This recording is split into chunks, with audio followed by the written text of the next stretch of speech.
બગડાણા ધામની એક સુંદર પ્રભાત ભક્તો દર્શન કરવા આવતા અને બધા ભક્તોને બાપા આશીર્વાદ આપતા. એક દિવસ એક ગરીબ ભૂખ્યો માણસ ભટકતો બગડાણા ધામ પહોંચે છે. બગડાણા ધામ પહોંચી અને એને થોડો શાંતિનો અનુભવ થાય છે અને બાપાને મળ્યો. બાપાએ એને ભોજન કરાવ્યું, પ્રસાદ આપ્યો.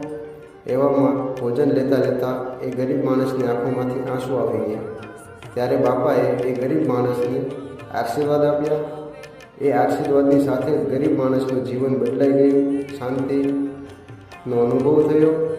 એવામાં દરરોજ રાત્રે બગડાણા ધામની આરતીમાં હજારો ભક્તો લાભ લેતા, દર્શન કરતા, શાંતિનો અનુભવ કરતા અને બધા ભક્તોના દિલમાં આજે પણ બજરંગદાસ બાપા હાજરા હજુર છે.